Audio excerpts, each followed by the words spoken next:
queríamos pedirles, bueno, recordarles un poco silenciar los teléfonos, silenciar los teléfonos, los micrófonos, y bueno, contarles que vamos a grabar el encuentro.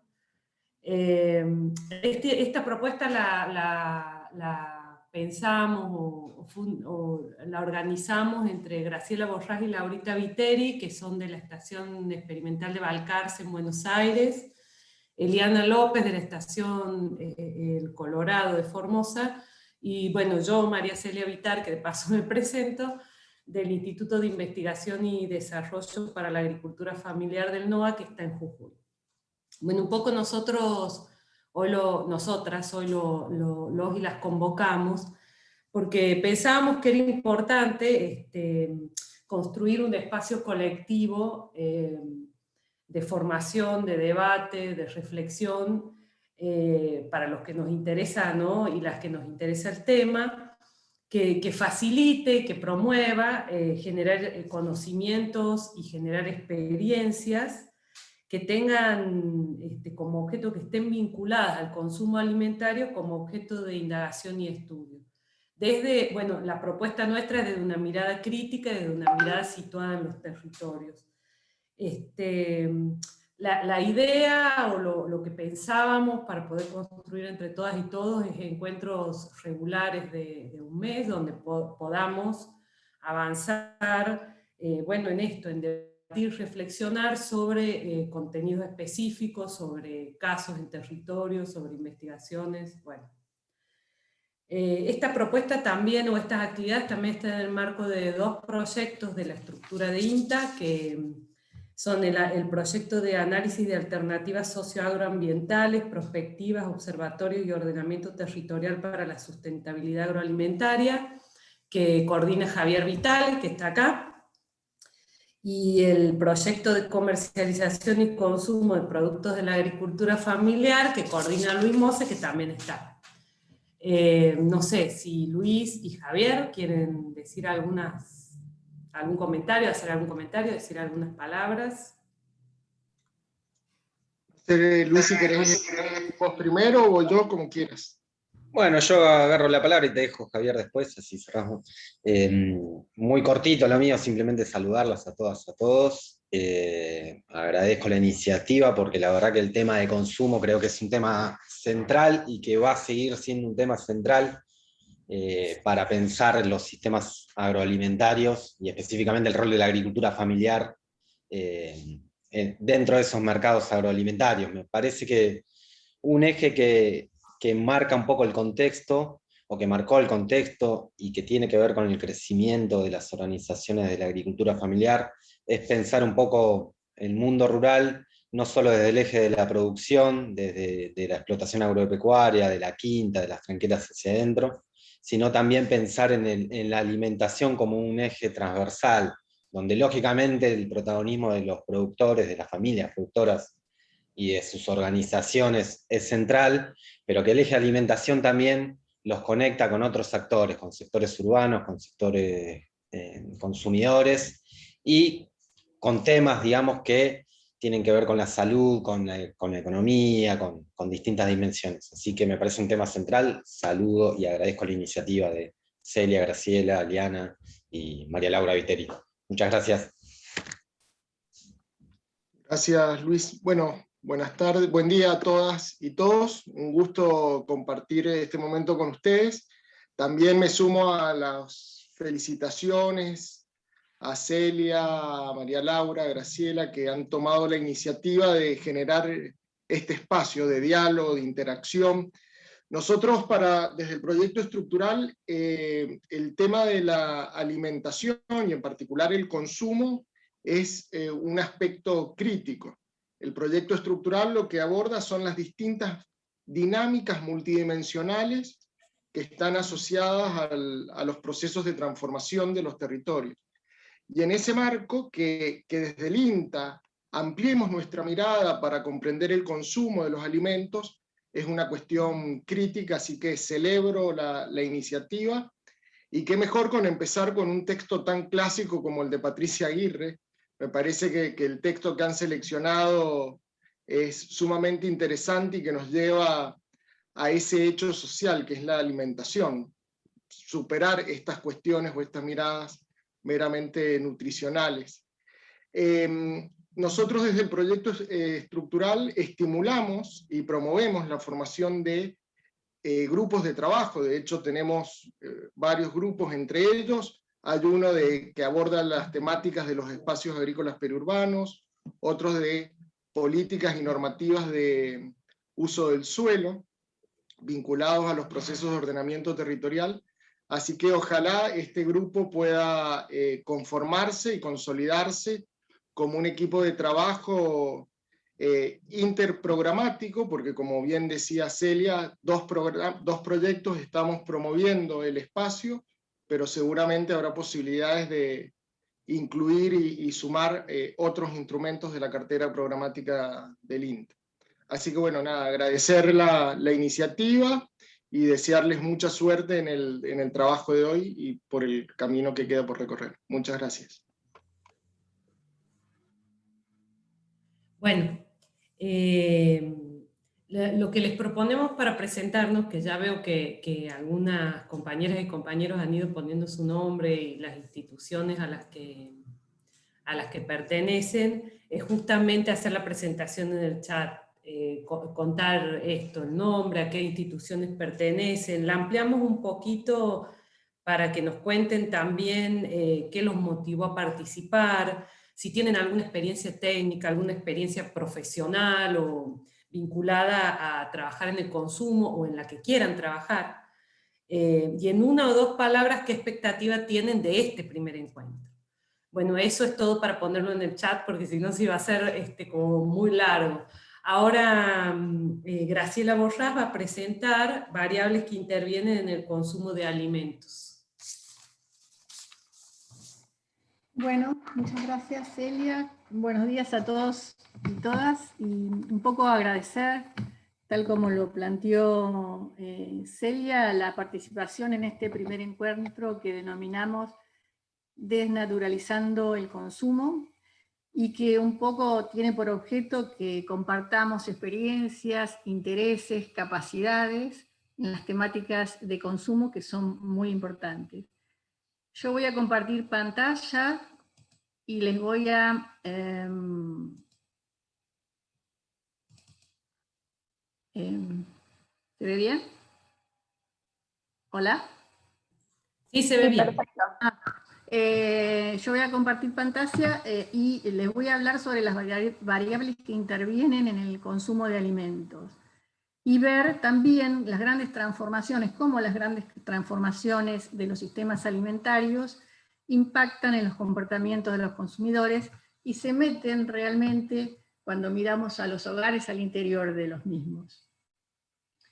Bueno, un poco planteando que el sistema alimentario tiene elementos geofísicos y socioeconómicos que comprenden la población, la infraestructura, la demografía, las instituciones, y hay toda una serie de actividades que son la producción, el procesamiento, la distribución, comercialización y consumo de alimentos.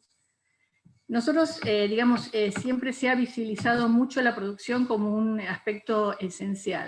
Sin embargo, el consumo ha sido invisibilizado. ¿Cuál es nuestra idea? Sacarlo de esa oscuridad. Si bien hay interés en los temas de consumo, realmente en estos últimos años se ve esa necesidad. Entonces, nosotros un poco es plantear el consumo como objeto de estudio, sacarlo de lo cotidiano, sacarlo de lo que uno podría decir, bueno, el comentario o el sentido común. En el INTA, por supuesto, siempre nos hemos ocupado de los primeros y no tanto en el consumo. Comer es un acto central en la vida de las familias y en la vida pública. La comida es un campo fundamental para la investigación y ha sido muy destacada, sobre todo estudiada por los antropólogos, como diferentes antropólogos. Bueno, una de ellas, una referente en la temática es Patricia Aguirre, que hoy vamos a analizar un poco lo que ella nos plantea. Entonces tenemos que el alimento y la alimentación van a capturar la complejidad de ese mundo social. Y un poco Edgar Morin habla de que es un acto social total humano. Entonces, ese campo, que es un campo de naturaleza multidimensional, vemos que confluyen no solamente los aspectos biológicos, sino sociales, culturales, económicos, políticos, psicológicos, y también el mundo de lo simbólico, ¿no es cierto? ¿Por qué? Porque los alimentos tienen esa dimensión simbólica, no solamente nutren, sino que también significan. O sea, poseen, la alimentación en general es producto y produce relaciones sociales, y es la expresión de relaciones sociales y de poder.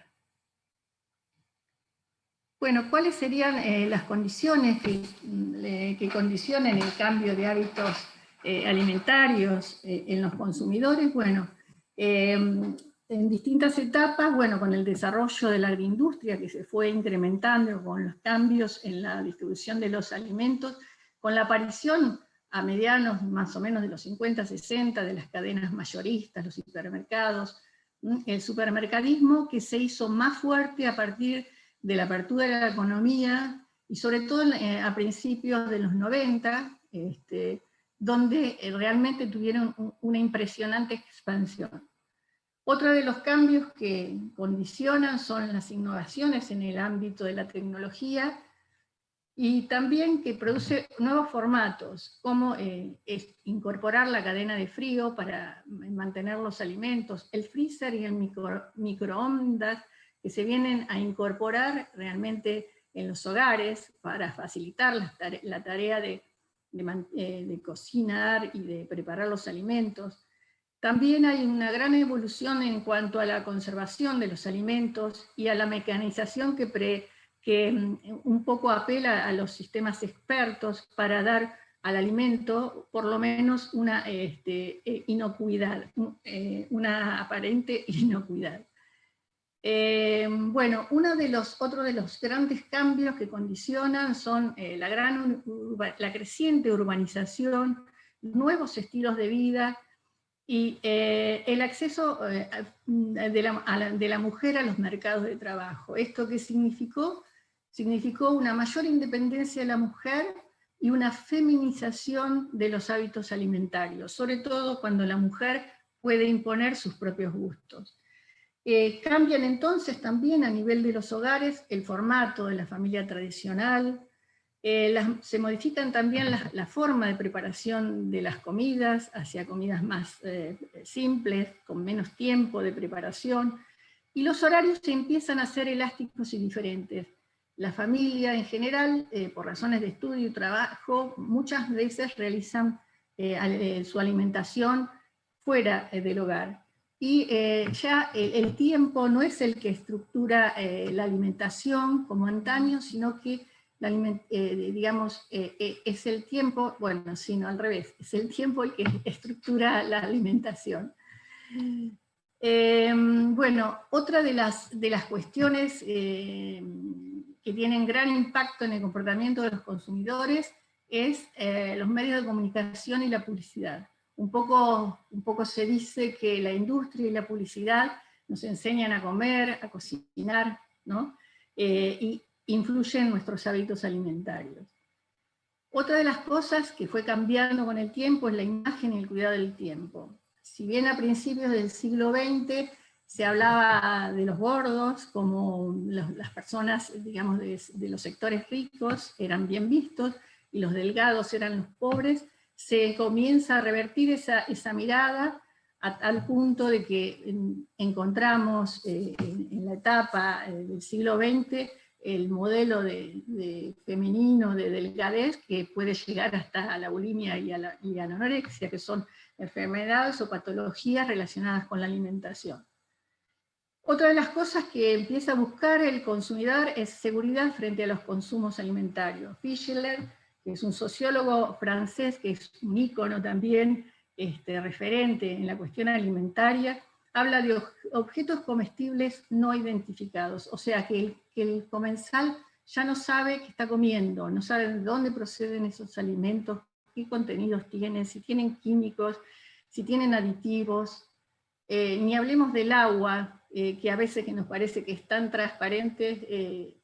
Es un ejemplo, porque es una preocupación que nosotros tenemos los lugareños de acá, de este sector frutihortícola en el cual estamos, en el cual yo estoy viviendo, ¿no es cierto? Bueno, entonces, ¿cuáles serían esas grandes transformaciones? También lo vemos a nivel de la globalización alimentaria. ¿Esto qué significa?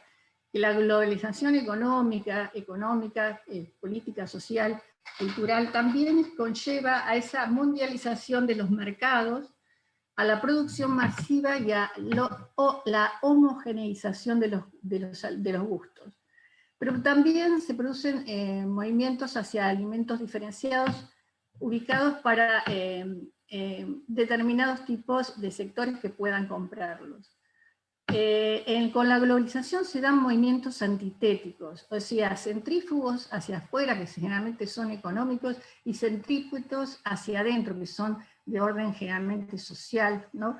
Esto también hace que se pueda pasar de alimentos que pierden su anclaje territorial porque se deslocalizan las dietas, hasta alimentos y productos que recuperan un anclaje territorial, generan valor agregado y se convierten en productos identitarios que nos apelan a un territorio, a un lugar, a una forma de vivir.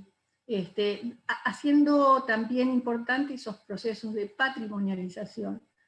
En la actualidad también, con toda esta globalización alimentaria, vemos un pasaje hacia alimentos procesados en detrimento de los alimentos frescos.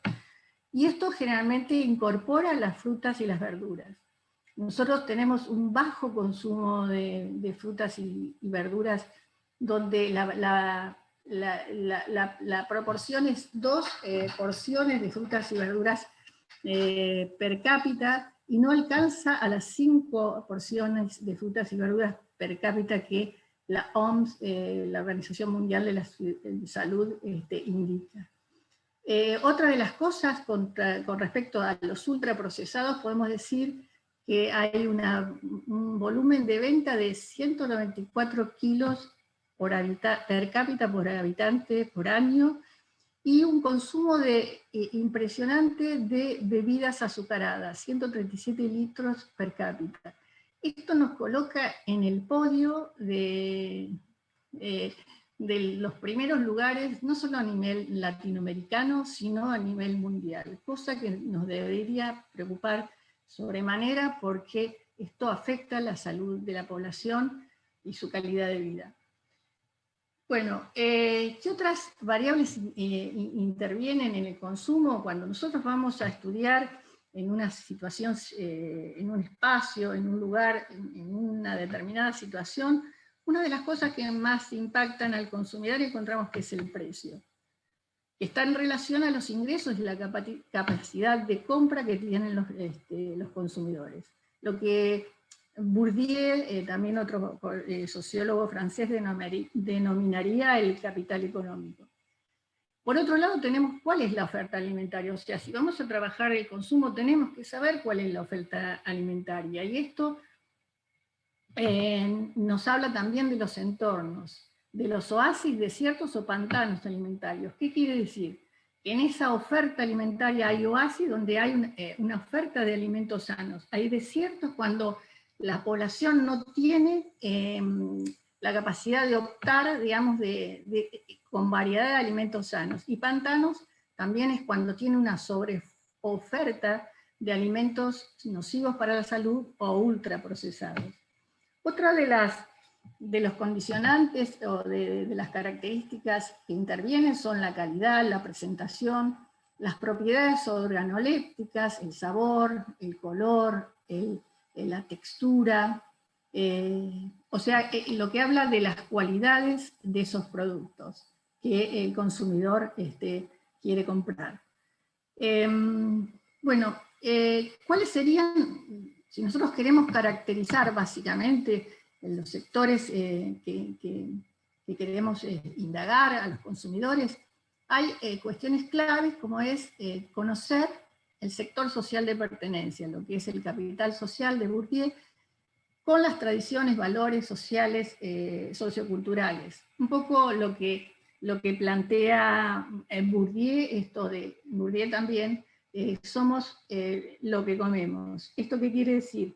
Que la incorporación de un alimento funda la identidad y entonces el alimento también consumido modifica al consumidor. Y esto después lo vamos a ver con Patricia Aguirre un poco más. Otro factor fundamental que cuando no tenemos cómo categorizar el anterior es el nivel educativo del referente del consumidor o del hogar. Se puede utilizar también un indicador que es clima educacional del hogar, que también lo utiliza el INDEC, que habla del capital cultural, que es fundamental a la hora también de poder elegir, para el consumidor, de elegir un alimento y no otro. El tipo de hogar también es fundamental. O sea, estamos hablando de hogares monoparentales, cuando hay un solo, generalmente que son jefas de hogar, hay mucha cantidad de ese tipo de hogares. Hogares biparentales, hogares unipersonales, hogares extensos, cuando se incorpora otra familia, otro integrante no nuclear, ¿no? Dentro. Otro factor importantísimo es la edad y el género. Hablamos un poco de la feminización de la pobreza, hablamos también de la elección diferente en cuanto a los gustos de mujeres y varones. Y también otro de los aspectos importantísimos es el ciclo de vida o la composición familiar, que son dos indicadores que nos indican en qué estadio de composición está el hogar, si tienen hijos, niños, adolescentes, jóvenes, adultos, y el número de integrantes. Una de las cosas también que para conocer las prácticas de los consumidores tenemos que, algunas preguntas que nosotros básicamente nos hacemos cuando indagamos estas cuestiones. Por ejemplo, ¿dónde realizan las compras? ¿Quiénes compran? ¿Quién decide lo que hay que comprar? ¿Qué alimentos compran? Las cantidades, los precios, la frecuencia, las ocasiones. ¿Qué motivaciones poseen? ¿Cómo se preparan los alimentos? ¿Cómo se combinan? ¿Quiénes cocinan? ¿Y qué tipo de comensalidad desarrollan? Puede ser familiar, colectiva o individual. ¿Qué nos plantea entonces Patricia Aguirre en su libro? Un poco que la alimentación está en crisis, y que los alimentos no solo son buenos para vender y no tanto buenos para comer. Un poco lo que plantea un antropólogo también, antropólogo que se dedica a la alimentación, que es Harris, plantea esto. También Lévi-Strauss, que es un antropólogo francés, también dice una cuestión importante que la retomaremos después, como que los alimentos también son buenos para pensar. Bueno, en cuanto a la crisis de la alimentación, la producción es insustentable, de acuerdo a cómo se está desarrollando en nuestro país. La distribución es inequitativa, lo que quiere decir que no todo el mundo accede a una alimentación adecuada. Y el consumo, la comensalidad, está en un quiebre gastroanómico, es decir, que la gastronomía, que es lo que nos enseña cómo comer, está sin reglas o saturada de reglas. Un poco Patricia Aguirre lo que plantea que empieza el picoteo, el consumo individual, consumo vagabundo, que le dice como que es una instancia prehumana, o sea, de cuando éramos descendientes de los monos. Entonces, esto está hablando de que tiene que ver también con esta subjetividad que se crea el modelo neoliberal, que crea también la subjetividad de las personas. Bueno, Patricia plantea dos niveles de análisis, uno macro y otro micro. El macro de alguna manera nos permite analizar los modelos de acumulación y cómo impactan en las prácticas y en las representaciones de los consumidores. Por eso hablaba, bueno, de la disponibilidad, del acceso y las políticas públicas a nivel macro, que coinciden con lo que ella habla, bueno, del concepto de seguridad y soberanía alimentaria. En cuanto a las prácticas y las representaciones, un poco, digamos, esto lo podemos analizar, son las mismas que utiliza Torrado o que utiliza Bourdieu sobre las estrategias de reproducción o estrategias de calidad de vida, que nos permiten un poco adentrarnos a lo que para ver lo que sucede en los hogares. Y ella habla que los sectores pobres, bueno, diversifican las fuentes de abastecimiento, las fuentes de ingreso, dividiendo, trabajando en el mercado formal e informal. Es muy importante la asistencia social del Estado, sobre todo en lo que es las políticas alimentarias, el acceso a comedores, la asignación universal por hijo, que, bueno, más que una asistencia es un derecho, pero bueno, entraría dentro de digamos, ingresos monetarios que permiten y posibiliten a las familias mejorarse las condiciones alimentarias, las redes de ayuda mutua, la autoproducción a través de huertas, granjas, el manejo de la composición familiar y la autoexplotación. Y acá me quiero detener en la cuestión de la autoexplotación, porque habla de trabajar más, que trabajen más miembros de la familia, o se coma menos. Y ese comer menos significa, me acuerdo siempre cuando Maradona contaba que su madre les decía que no tenía hambre, y lo que él después, con el tiempo, con la edad, su crecimiento, se dio cuenta que su madre estaba dejando de comer para que comieran él y sus hermanos, que eran 7 de familia. Entonces, lo que muchas veces se desconoce también con el tema es que cuando hay carencias alimentarias, las más perjudicadas pueden ser las niñas, adolescentes y las mujeres. Por eso tenemos a veces mujeres desnutridas que dan a luz hijos desnutridos. Y este es un aspecto que también tenemos que trabajar en cómo se reparte la comida, aún en los sectores de altos o medios recursos. Después, bueno, Patricia Aguirre nos va a indicar muy bien cuáles son esas representaciones del cuerpo, a nivel de los alimentos, a nivel del cuerpo y a nivel de la comensalidad. A nivel de los alimentos va a hablar de alimentos rendidores, que gustan, que llenen, de los sectores populares. Los alimentos para los sectores medios serían ricos, que están en contraposición a veces a lo insípido, ¿no es cierto?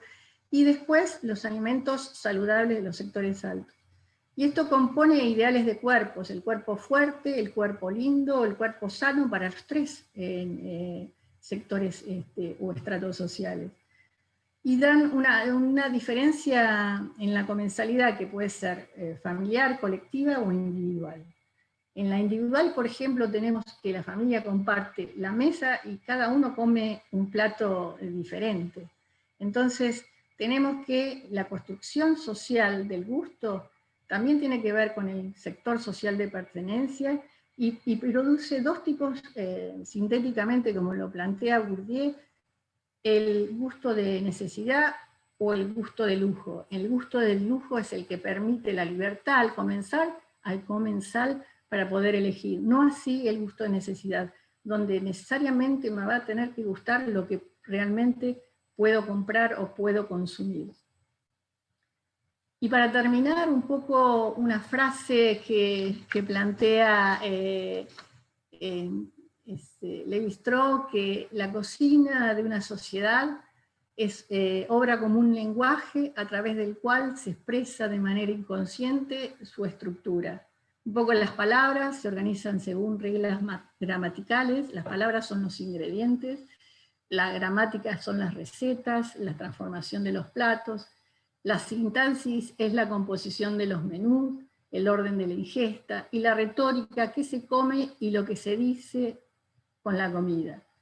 Lo fascinante a través, en lo personal, a través del estudio del consumo alimentario, es poder observar un plato de comida o las prácticas alimentarias de los hogares, o analizar las estanterías, cómo cambian en los supermercados, que reflejan los cambios en el consumo debido al impacto de los medios de acumulación dominantes en diferentes momentos históricos.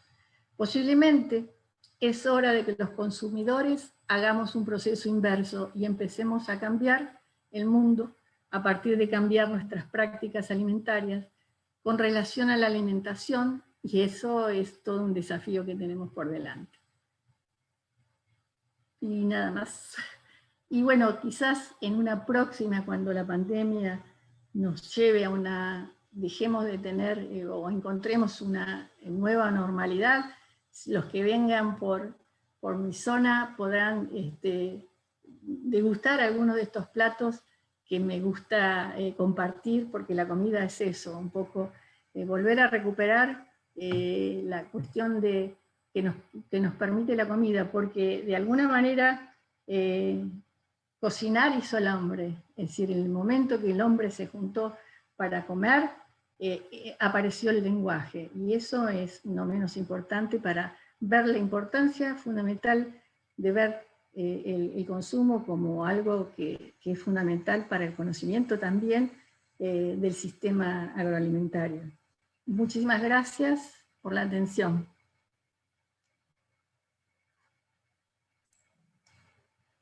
Bueno, ahora nosotras pensábamos que, bueno, que después de la presentación de Graciela, poder abrir un espacio de preguntas, de intercambio, en el que reflexionemos entre todas y todos, y un poco el disparador que pensábamos, o quizá la pregunta que también nos hacemos nosotras, ¿no?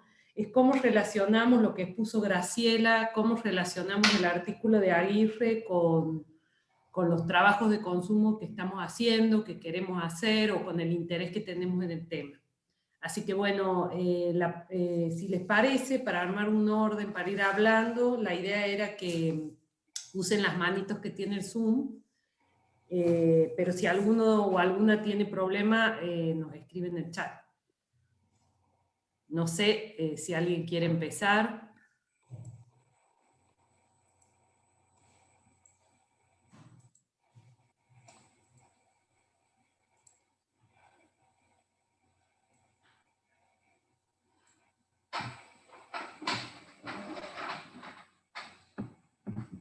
Hola. Sí, yo no sé cómo pedir la manito. No, por eso. Tuvimos ese problema.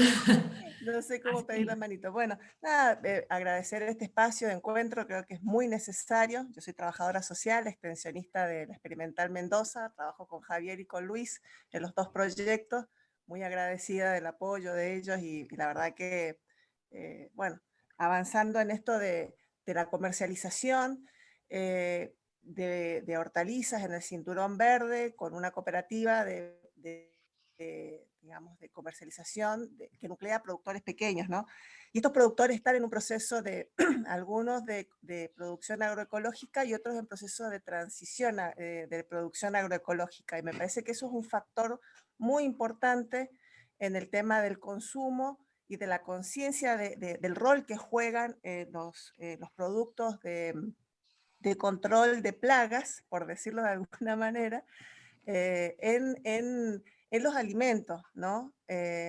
Yo hice hace unos años una encuesta en un centro de comercialización, en una feria, en un mercado de comercialización, una encuesta a 60 y algo de productores, y lo que nos encontramos es que la gran mayoría, un alto porcentaje, casi un 90%, no sabía leer, por lo tanto no podía interpretar el etiquetado de los agroquímicos que aplicaba.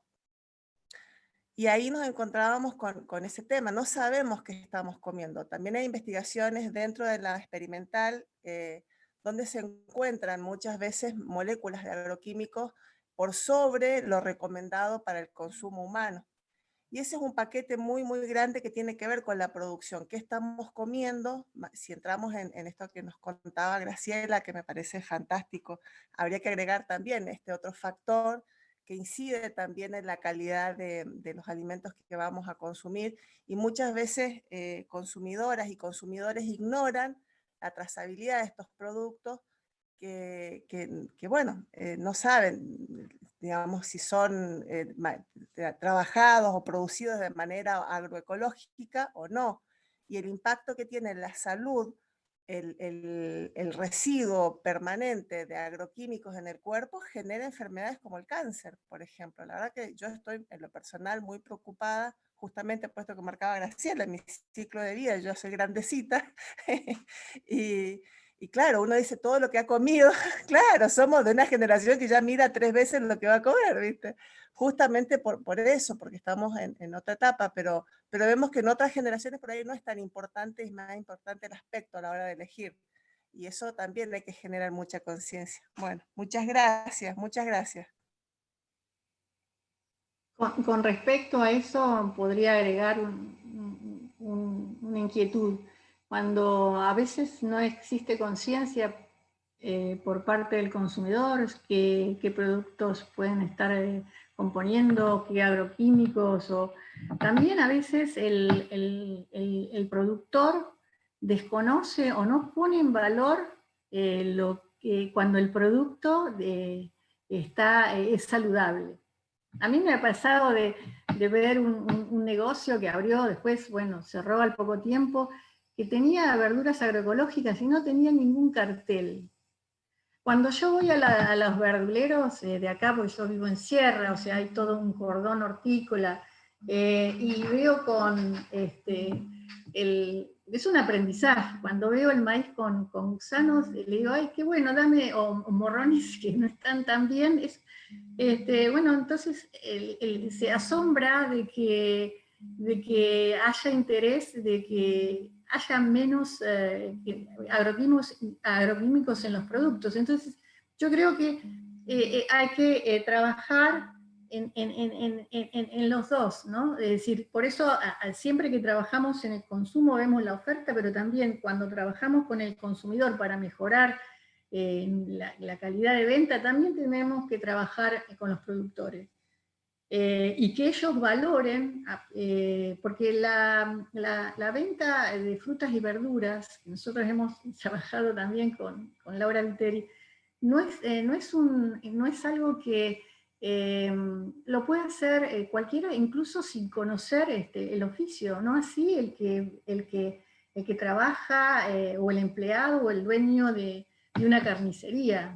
Entonces ahí hay todo un mundo por trabajar, que también es desde los propios productores y de los propios vendedores, ¿no? Que a veces en la agricultura familiar se conjugan. Entonces, siempre cuando nosotros hemos hecho talleres, empezamos también, hemos hecho un taller sobre determinado tema, pero hemos hecho también una comida, una sopa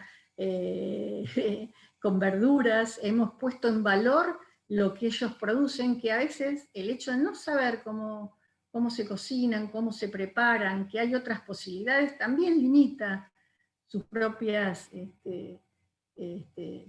consumos, ¿no? Entonces, bueno, como que también los productores están atravesados por la misma condición que atraviesa todo el tejido social, que, digamos, bueno, en general hay una alimentación monótona, centrada en 4 productos básicos, que es las carnes vacunas o de pollo en su defecto, la utilización de aceite de girasol, la papa, pero que también es hidrato de carbono, y el trigo, ¿no? Y eso, digamos, atraviesa todo el tejido social. Si bien, bueno, digamos, es por decir en general, ¿no? Y eso produce, bueno, también la gordura que habla Patricia Aguirre, la gordura de la escasez, ¿no? Pero también está la gordura de la abundancia, ¿no? Entonces, esa problemática que atraviesa nuestro país es una problemática que atraviesa a nivel mundial, ¿no? Donde cada vez más la obesidad es un problema cada vez más grande. Ni hablar de los índices de obesidad que nosotros tenemos y de sobrepeso en nuestro país, que empezó en el 2005 con 14% y termina, o 18% en total, pero termina con más del 50%, el 61%. Es alarmante eso. Entonces, y no depende a veces del mejoramiento de la condición económica, porque eso es necesario, pero no es suficiente. Entonces, ver al consumo en este contexto nos permite decir, bueno, a veces tratar de no segmentar, digamos, la visión, digamos. Yo creo que hay que tener esa visión transdisciplinaria, holística, para incorporar todo el sistema alimentario en el... Graciela, ¿no? perdón que te interrumpa, si vas cerrando porque han pedido la palabra, entonces Bien. así manejamos los tiempos para que... Bien. Cerrá la idea, así No, no te... ya está. Yo me entusiasmé, disculpen. No, está bárbaro, pero lo que queríamos era para que todos puedan hablar, que las intervenciones tratemos de hacerlas redondeadas, porque somos un montón y no esperamos tanta gente. Bueno, Jorge Morandi pidió la palabra y después Caterina Dalmas. Así que Jorge. Buenos días, compañeros y compañeras. ¿Me están escuchando? Bueno, yo voy a tratar de ser breve, como decía María Celia, para dar oportunidad a que puedan aportar todo.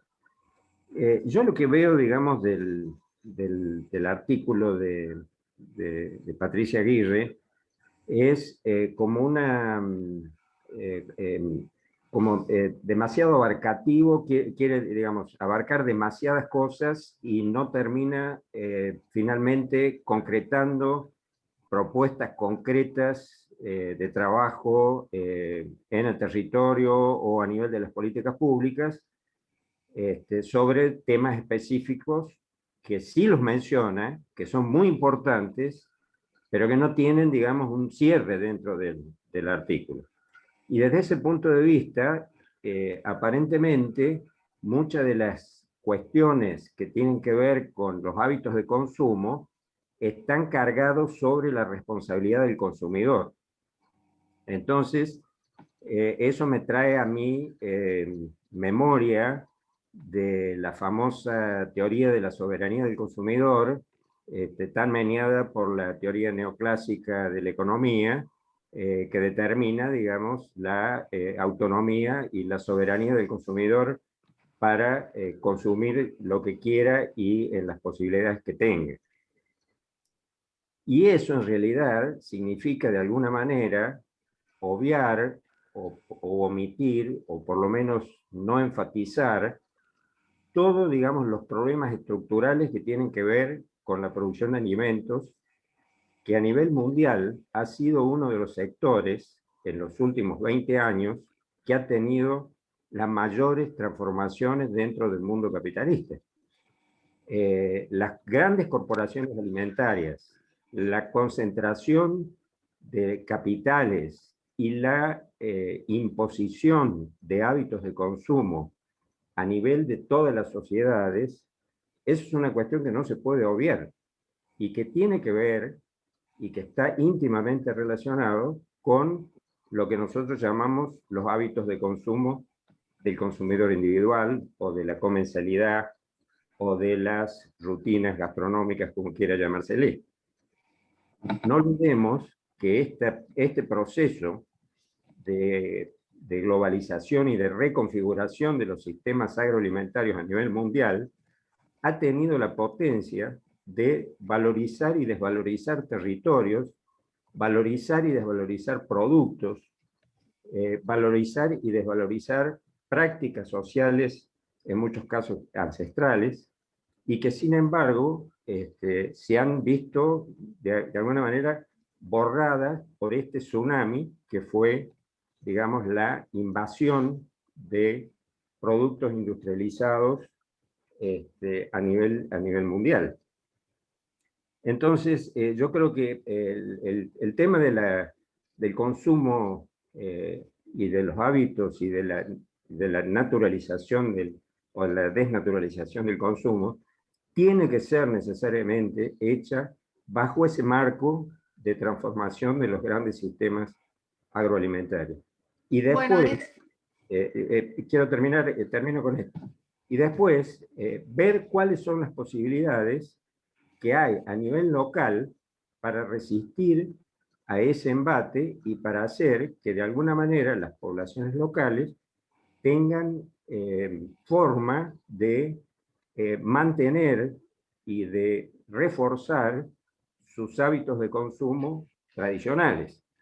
Yo le estaba comentando recién por privado a Javier, yo participo en el proyecto de él de observatorios territoriales, que en el caso, por ejemplo, de Amaicha del Valle, se ha conformado una instancia que es la Casa de la Memoria, y dentro de la Casa de la Memoria hay un grupo que está trabajando específicamente en lo que es la memoria gastronómica de los amaichas.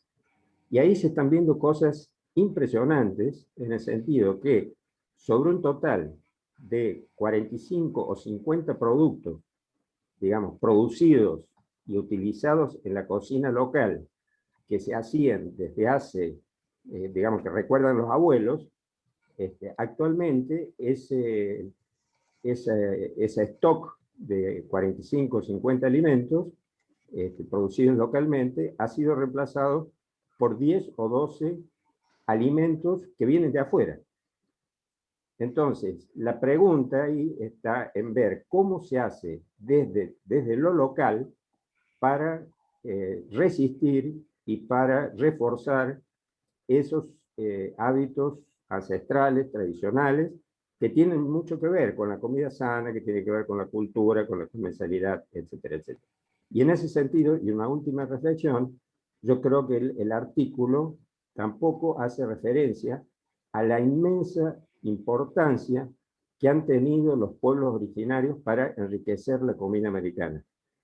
Yo después les puedo recomendar, hay 2 trabajos de FAO muy interesantes que recopilan experiencias de varias comunidades indígenas a lo largo de toda América Latina, donde esas prácticas gastronómicas, además de ser ricas y de ser variadas, son tremendamente valiosas en términos de su rescate como valores culturales para estos pueblos.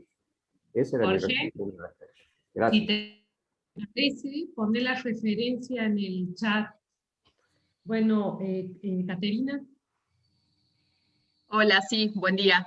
Bueno, yo voy a ser breve y lo que voy a plantear está muy relacionado a lo que planteó Marité y Jorge, porque bueno, justamente el texto a mí me interpeló sobre qué matices puede tener esto del consumo, sobre todo en los territorios rurales, y en eso traer un poco una experiencia que fue, el año pasado tuvimos la oportunidad de hacer una breve encuesta a técnicos extensionistas que trabajan en los territorios, para saber la situación de los destinatarios, digamos, de los productores con los que trabajan, o la población en general con la que trabajan, y una de las cosas que nos llamó la atención fue que el principal problema que tenían era el déficit alimentario. Y ahí se me planteó esta situación de pensar cómo en los lugares donde se produce alimentos, y un poco lo que marca Jorge, tiene como contradicción este déficit alimentario. Y ahí viene la pregunta de, bueno, ¿quiénes son los sujetos, digamos, si cambió ese sujeto que produce alimentos? ¿Qué desacople hay, digamos, entre la producción de alimentos y el consumo? Sí, y acá habrá algunos expertos en eso. Creo que justamente lo que está ocurriendo es un desacople entre lo que se produce y lo que se consume, donde siempre la población a la que nosotros hemos trabajado, los agricultores familiares y demás, en muchos casos se caracterizan por el autoconsumo, y ver si realmente es así y qué implicancia tiene ese consumo hoy, ese autoconsumo hoy, si es tal. Y por otro lado, si ese autoconsumo también no está permeado por estas grandes tendencias globales, y hasta qué punto este autoconsumo es de alguna manera óptimo o saludable, digamos. Esa es la... ¿Qué está pasando hoy en las áreas rurales respecto a este tema, que antes parecía que estaba amalgamado y hoy no es tan así, digamos? Esas son algunos de los comentarios que me surgió del texto, de qué particularidades puede tener esta tendencia global en territorios rurales y de producción de alimentos. Eso, nada más. Bueno, gracias. Janina Rodríguez pidió la palabra, después Laura Viteri y Liliana González, pero yo les voy diciendo el orden también, sí. Así que Janina. Bien. Bueno, voy a ser corto. Primero, felicitar a Graciela, no sé si se acuerda de mí, hemos sabido trabajar, cuando trabajaba en La Rioja en Pro Huerta, con el tema de consumo alimentario, bueno, ahora estoy en San Juan. Me pareció muy pertinente el artículo que compartieron. Al contrario de Jorge, creo que al ser justamente complejo la cuestión alimentaria, Patricia Aguirre es una de las referentes que tenemos en Argentina y en Latinoamérica sobre el consumo alimentario. Entonces, las variables y la magnitud multidimensional y factorial que trabaja es justamente porque es complejo y porque no hay respuestas simples a la cuestión del consumo. Pero sí creo que en este contexto, por ejemplo, particularmente el año pasado, con el COVID-19, a mí particularmente con mi tema de investigación, surgió algo que también estaba naturalizado, que es la variable tiempo. Como el tiempo, en un contexto donde el aislamiento y el sistema de distribución y logística de los grupos familiares, ha llevado a que muchas familias retomen esos hábitos alimentarios que había dejado por una cuestión de justamente tengo que ir a trabajar, no tengo tiempo para cocinar, utilizo alimentos de rápida cocción, es algo que también trabaja muchísimo Patricia Aguirre y otros sociólogos especialistas en alimentación. También un documento de ahí de Vitar, que lo he leído hace poquito, sobre cómo las transformaciones del sistema agroalimentario ha ido modificando esa estrategia de consumo, ¿no? Y creo que también hay que separar estas cuestiones, por eso es complejo, porque no todos los productores o los agricultores familiares producen alimentos, tienen otras lógicas, es un negocio para ellos. Entonces, creer que todos producen para la soberanía alimentaria o para asegurar la comida de la familia es un error, desde mi punto de vista y mi experiencia en los territorios. Y después que es increíble cómo entra la subjetividad de la selección de los alimentos. Me ha tocado trabajar que muchos productores producen alimentos variados y sin embargo no se consumen dentro del grupo familiar. Compran otros alimentos. Entonces, bueno, puedo seguir hablando, pero creo que es importante que todos nos escuchemos, y lo que quería cerrar es eso, que son diferentes lógicas, sobre todo desde el ámbito de la producción, y que la variable tiempo, que recae generalmente en el género femenino, ha generado dinámicas, y entre ellas la respuesta fue el hipermercadismo, mal que nos pese, y generó respuestas. Entonces, como que hay varios factores que complejizan aún más esta cuestión alimentaria. Eso nada más.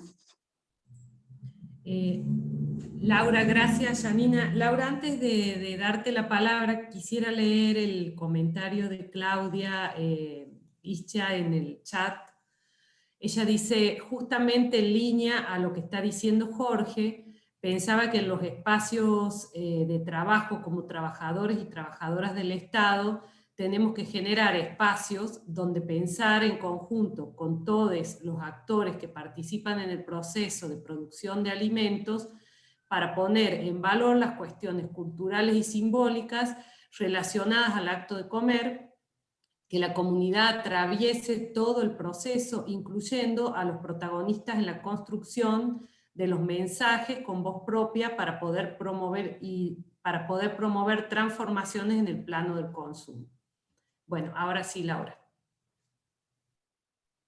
Bueno, un poco Janina contestó a Jorge, me encanta que nos interpelen las lecturas, pero creo que el trabajo nuestro también es que nos interpelen la realidad, porque eso que dijo Janina es así, o sea, creernos que el productor, me pasa con la verdulera de la vuelta de mi casa, compro champiñones y ella es de origen boliviano, entonces me pregunté, ¿y vos cómo los cocinás? O sea, como dijo Graciela, los mismos que venden los alimentos no conocen ni cómo se pueden producir, y a los productores les pasa lo mismo.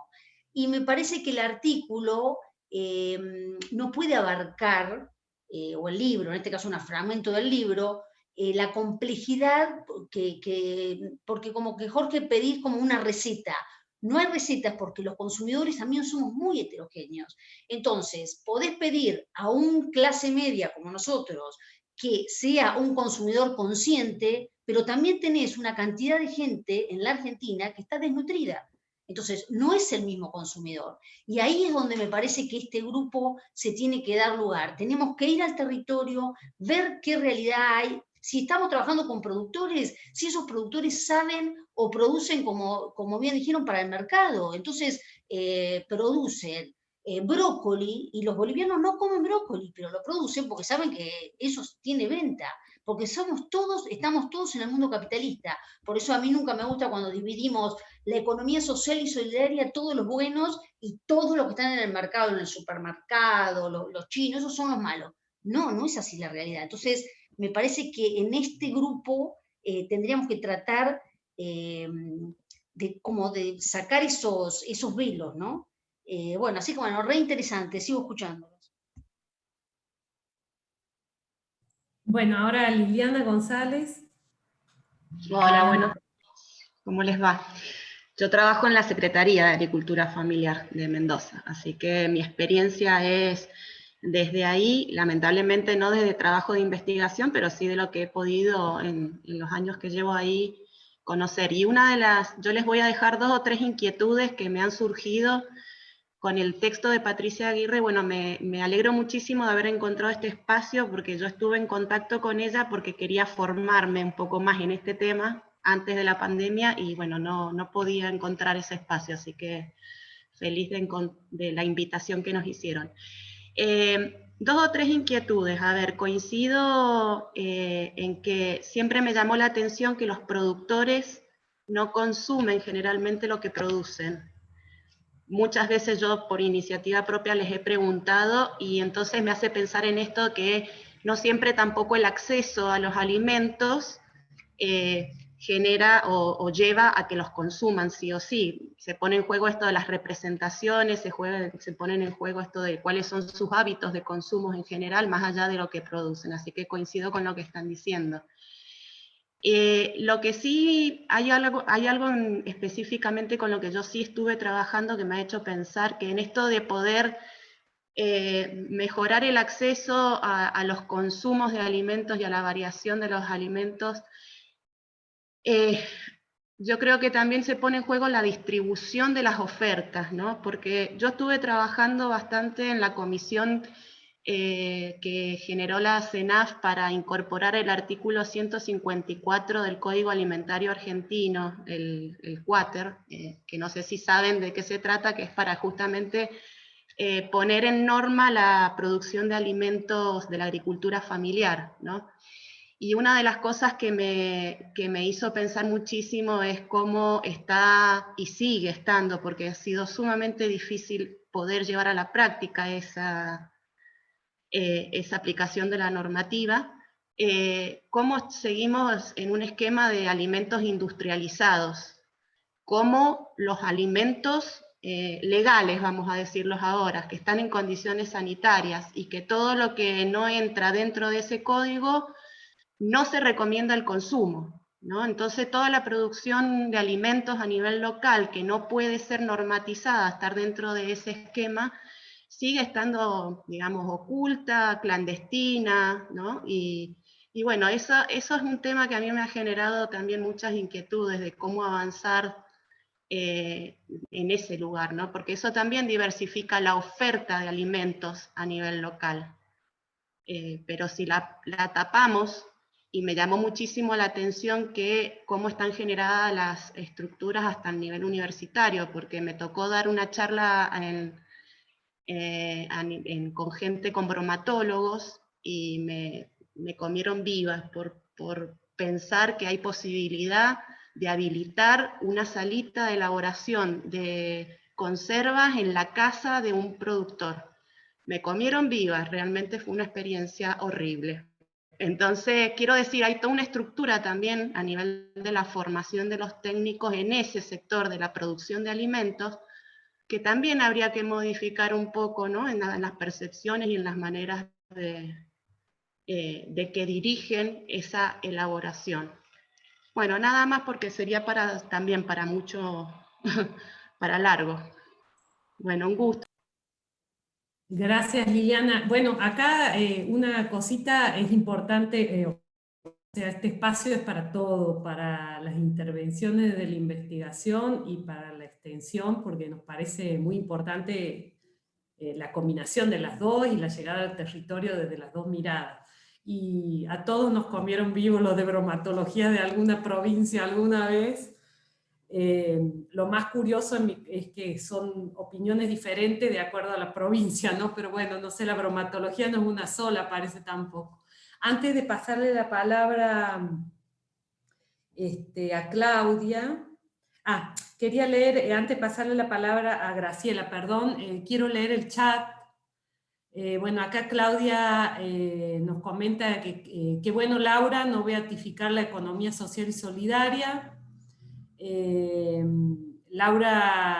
Jorge contesta, María Laura, no pido recetas, pido un posicionamiento de la investigación o del investigador o de la investigadora frente a la problemática, un investigador situado o una investigadora situada. Laura contesta, Jorge, ella lo plantea con las políticas públicas y tiene una posición política bien clara para mí. Jorge, sin embargo, no cuestiona la reconfiguración y concentración de los sistemas agroalimentarios a nivel global y sus impactos en el territorio. Bueno, recomiendo este artículo de Jambi. Susana, coincido en todo lo que dice Liliana González de Mendoza. Acá Jorge nos pone unos links, que bueno, para quien le interese. Y bueno, Graciela, no sé si vos querés aportar algo.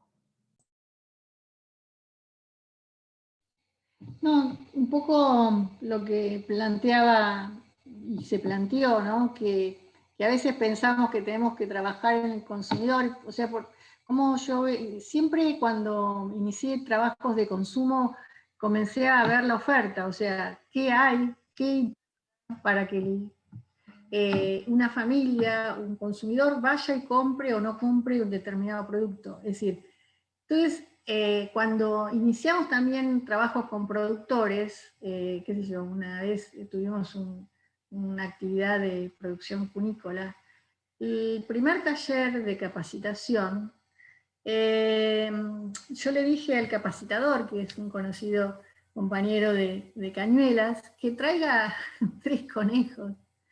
Y alguien iba a cocinar, bueno, ese alguien no vino y terminé cocinando yo conejo, porque es una forma de poner en valor, digamos, un producto que generalmente también, particularmente con la carne de conejo, hay un rechazo porque se lo relaciona con algo, digamos, como si fuera un perro. Entonces, si nosotros no trabajamos en la valorización del alimento, porque también esto me pasó cuando empecé a trabajar con el programa de autoproducción de alimentos, porque yo había hecho mi tesis del cambio de hábito de consumo, ¿no?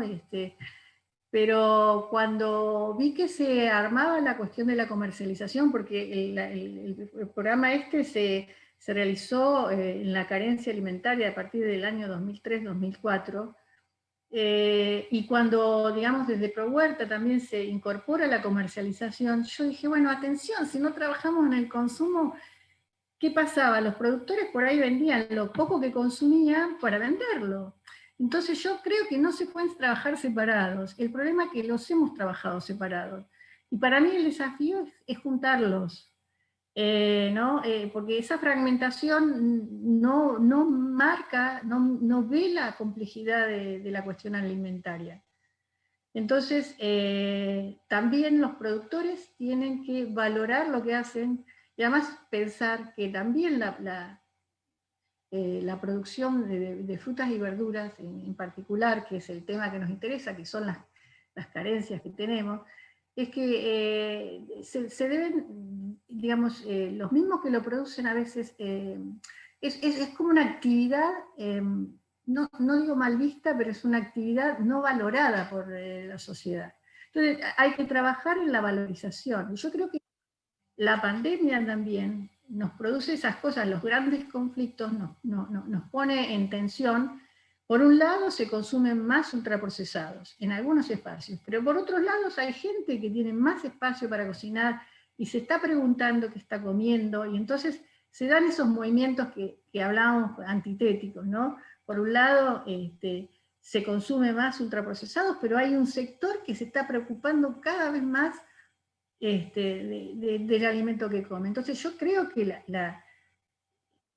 terminé de mi trayectoria trabajando en la educación alimentaria y ambiental porque es la llave que hay que trabajar para este cambio. Por eso el planteo, el cambio del consumidor, si el consumidor pudiera cambiar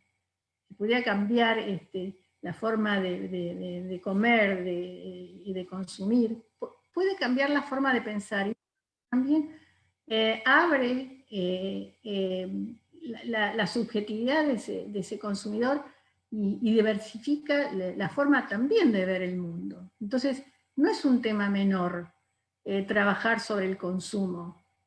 Creo que son cosas que tenemos que plantearnos, que si podemos cambiar el mundo también, cambiando a través del consumidor. Si el consumidor fuera consciente, podría hacer mucho más por el sistema agroalimentario de lo que uno le parece, ¿no?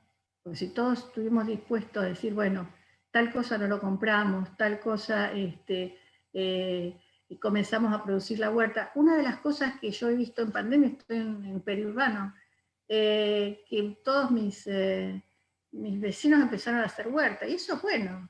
Y eso, hay cosas que tienen que venir para quedarse, lo bueno tiene que venir para quedarse.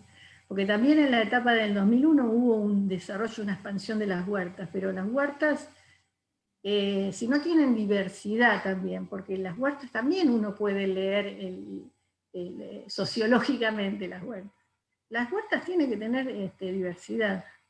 Bueno, perdón, ¿no? Porque por el tiempo te voy a volver a interrumpir, porque ya cerramos, Bien. No sé si alguien más quiere hacer algún comentario y ya iríamos al cierre. Janina. Bueno, me apasiona este tema. Quería ir en línea lo que decía, bueno, me parece súper interesante, pero algo que también creo que, sosteniendo lo que decía Liliana con el tema de la legalidad, de qué es alimento y qué no es alimento, y por supuesto la cuestión epistemológica, ¿no? De cómo se va conformando las carreras. Yo como nutricionista también he ido indagando en otras disciplinas que me permitieran entender lo complejo de la cuestión alimentaria, porque no me cerraba con mi respuesta a mi formación clínica asistencialista en ese contexto hace 13 años atrás, 14 años casi. Y yo veo ciertos cambios. Lo que sí me preocupaba particularmente en estos contextos era, bueno, primero que es muy fuerte las cuestiones legales, las normativas que establecen, por más que nosotros trabajemos en el territorio, quien va a ir a terminar diciendo esos alimentos y esos no, son los organismos controladores y reguladores. En este caso, generalmente en las provincias son bromatología. Nosotros acá en San Juan, por suerte, hemos trabajado bastante con la Subsecretaría de Agricultura Familiar y demás para trabajar eso, y eso fue también en el marco de la Ley de Agricultura Familiar, con la modificación del Código Alimentario Argentino, pero lamentablemente eso siempre responden a contextos históricos políticos, cambia el modelo, cambia el paradigma, y todo el trabajo que venís haciendo se pierde lamentablemente, o disminuye la la actividad de los técnicos. Y es muy importante la cuestión política, cómo nos va delimitando, cómo vamos. Y eso ha llevado también, que yo hace un tiempo lo estoy observando, que lo agroecológico sigue respondiendo, va a la línea, no lo quiero generalizar, pero sí situarlo en ciertos nichos de mercado. El que tiene dinero va a comprar salud.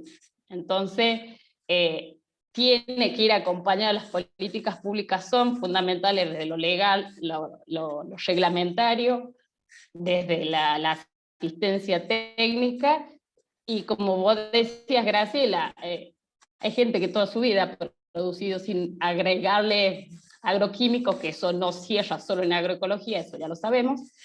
Sin embargo, no le saca potencial. Podría sacar más guita, hablando en criollo, sería así. Acá quien produce agroecológicamente gana plata, gana más, diferenciándolo del verdulero que no le pone nada porque ni sabe que no tiene. Entonces es como, hay que trabajar sobre eso, nosotros las nutricionistas trabajamos mucho con la cuestión de la educación alimentaria, pero no de ir a decir qué se come y qué no se come, ¿no? Sino a eso, a deconstruir ese discurso alimentario y nutricional, y creo que es muy importante, algo que nosotras siempre hemos trabajado, digo nosotras, las de la ciencia de la nutrición, la cuestión publicitaria. Si vos tenés políticas en la cual se ofrezca como una garantía, como una cuestión salubre, no sé cómo ponerle, sobre consuma productos frescos, productos locales, es muy probable que exista un cambio radical y se valorice esa cuestión de la producción. Obviamente es intencional, es político. O sea, si hubiera necesidad, porque los políticos saben eso. Entonces, no tenemos que olvidarnos de esa algo que es tan fuerte, esa estructura que es política, es intencional. Eso. Bueno, yo voy a leer los últimos chats y si les parece ya vamos a ir cerrando. Ah, sí, decime. ¿Hay alguien que quiere hablar? No. Me pareció que alguien había pedido la mano. Bueno, acá Jorge dice que el consumo no es un problema individual del consumidor, es un problema de las relaciones de poder a nivel mundial. Insisto sobre el artículo de Jambi, la legalidad de los alimentos ya no la definen los Estados-nación, ahora la define la OCDE, la Organización y la Organización Mundial del Comercio. Después Graciela contesta, expone acá que hay experiencias como la de Rosario en otras ciudades de producción de cocinas o lugares adaptados al espacio del municipio. Y Liliana, sí, Graciela, he leído sobre distintas experiencias que nos guían. Bueno, si les parece, ahora Laura Viteri va a hacer un cierre de todo lo que vinimos hablando y bueno, nos veremos próximamente.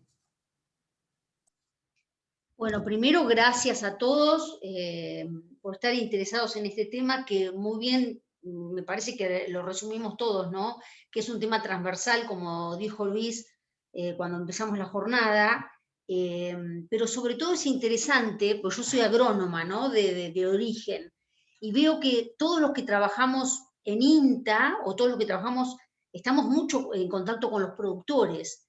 Entonces siempre miramos, tenemos esa mirada de la producción más que del consumo, ¿no es cierto? Y a veces nos preocupamos cómo vender, a quién venderles, y me parece que es un desafío, un poco lo decía Graciela, que yo digo, me está sacando la frase que quería decir yo de cierre, que estaban vinculadas con nosotros vernos como consumidores, porque siempre estamos mirando todo desde afuera, a ver a quién le vendemos, a ver cómo es el consumidor.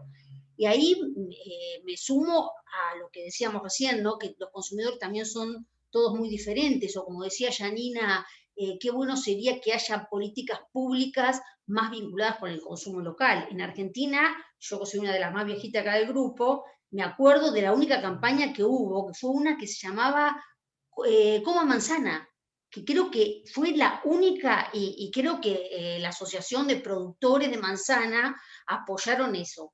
Cuando yo trabajaba y hice el estudio en el Mercado Central de Buenos Aires, los operadores mayoristas decían, no, nosotros somos un desastre. La Serenísima, porque yo también estuvimos hablando, cuántas veces, o cuando te convertís a una medicina tipo ayurvédica, que yo decía, no, pero gasto un montón de plata en la dietética. Pero la doctora me decía, pero vas a ir menos al supermercado. Y es así, cuando empezás a cambiar tu manera de consumir, obviamente nosotros, los que tenemos posibilidades de elegir el tipo de alimento, ¿no? No estoy hablando de la gente que no llega a fin de mes, por supuesto. Entonces, lo que vuelvo a decir de esto de la poca promoción al consumo sano, es porque también la gran industria, fíjense lo que está pasando con las etiquetas, o sea, no quieren ni siquiera poner las etiquetas, las grandes industrias están manejando mucha parte de lo que elegimos para consumir. Y este operador mayorista decía, gracias a la Serenísima, que hizo una promoción de su crema, vendimos frutillas, cualquier cantidad. Entonces, indudablemente, hay un peso pesado en lo que es la promoción de los alimentos. Pero, como dice Caracciolo en un encuentro que a mí me encantó, ella decía, consumidores, unámonos. Entonces, como en esto que charlábamos, me parece que hay una potencialidad de parte del consumidor, una fortaleza que no nos tendría que dejar asustándonos la industria, ¿no? Que es muy grande y es muy pesada, pero también creo que el consumidor tiene cierto poder. No sé si alguien más quiere decir algo, nos interesaría a nosotros, esto fue un abrir el tema. Al principio decíamos, no, queremos que sean pocos porque así verdaderamente nos vamos a comprometer. No, todos los que estamos, que cuántos somos, aguantamos, éramos 33 y somos 31, o sea que nos quedamos todo el tiempo. Nosotros, no digo que todos podamos, porque yo sé que hay muchos que están en 20.000 temas, pero la propuesta nuestra es, a ver, nos metemos en serio con el consumo, leyendo artículos, pero también, como decíamos, que la realidad nos interpele y que nosotros también salgamos de los mismos prejuicios que tenemos como consumidores, ¿no? También, pensar como consumidores y cómo consume el otro. No sé si alguien quiere decir algo como para cerrar. Yo cerraría acá porque nos vamos a quedar sin sala. Cierto, son y 20. Sí. Bueno, les agradecemos mucho y estamos en contacto con esta idea de seguir, de poder seguir discutiendo estos temas, de seguir viéndolos de manera crítica y situada. Bueno, muchísimas gracias por estar acá. Muchas gracias, muchas gracias. Chao, chao. Gracias a ustedes. Gracias a todos. Esperamos la próxima invitación. Bueno. Sí. Si nos olvidamos de decir la fecha, no lo sabemos tampoco. No, pero también no sé si tendrían ganas de hacer una presentación de las líneas de trabajo, los que están trabajando. Claro, por eso lo podemos mandar en un mail, podemos mandar a preguntar si alguien quiere presentar algo para la próxima. Eso estaría bien. Dale, nos organizamos por mail entonces. Un abrazo. Chao. Un abrazo, adiós. Chao, gracias.